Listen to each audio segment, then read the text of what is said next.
কোনো কিছুই সংবিধানের বাইরে কোনো কিছু হওয়ার কোনো সুযোগ নাই। কোনো সংশোধনী হবে, যেটাই হবে সংবিধান সংবিধান পার্লামেন্ট ছাড়া কোনো কিছু হতে পারে না। কাজে যারা অন্য কিছু করবে তারা দেশটাকে সংকটের দিকে নিয়ে যেতে চায়, এই কথাটা আমাদেরকে খেয়াল রাখতে হবে। আমি আর বক্তব্য দীর্ঘায়িত করবো না। এখন কয়েকটি আমি বলবো, যেটা মুক্তিযোদ্ধার দলের সভাপতি আমাদের প্রাণপ্রিয় মহাসচিবের কাছে উপস্থাপন করা উচিত। যদি বিএনপি জনগণের সমর্থনে রাষ্ট্র ক্ষমতায় যায়, তাহলে মুক্তিযোদ্ধাদের জন্য অনেক কিছু করেছে। আমার মনে হয় আরো দু একটা জিনিস করা উচিত, যে মুক্তিযোদ্ধাদের ফ্রি চিকিৎসার ব্যবস্থা মাননীয় মহাসচিব করা উচিত। মুক্তিযোদ্ধাদের ফ্রি চিকিৎসা যতদিন বেঁচে থাকবে ফ্রি চিকিৎসা দিতে হবে।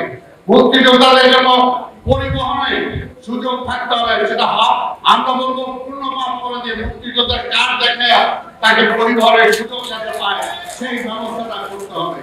অসচ্ছল মুক্তিযোদ্ধাদেরকে, অসচ্ছল আমরা সবাইকে চাই না, আমরা চাই না, কিন্তু অসচ্ছল মুক্তিযোদ্ধা অনেক আছে যারা এখনো পথে ভিক্ষা করে, এখনো ভিক্ষার থালি নিয়ে ঘুরে বেড়াবে একটা মুক্তিযোদ্ধা, আর জনগণ বঙ্গভবনে মারে মারে খারাপ করবে, এটা কখনো হতে পারে না।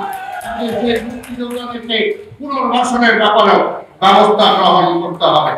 আর এটা হলো মুক্তিযোদ্ধারা এখনো কি কারো কাছে হাত পাতে, কোনো হাত পাতে না, কারো মুক্তিযোদ্ধারা কারো কাছে যে ভাতা দেয় সেই ভাতা তেমন কিছুই না। আমি বলবো মুক্তিযোদ্ধাদের জন্য অন্তত নিত্য প্রয়োজনীয় দ্রব্য চাল, ডাল, তেল, লবণ, চিনি, এই কয়টা ফ্রি রেশনিং এর ব্যবস্থা করতে হবে, যাতে মুক্তিযোদ্ধারা ফ্রি রেশনিংটা পায়।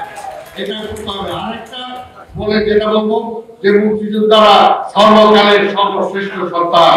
এই দেশটা আমরা পেয়েছি, বাংলাদেশের পতাকা পেয়েছি এই মুক্তিযোদ্ধাদের কারণে।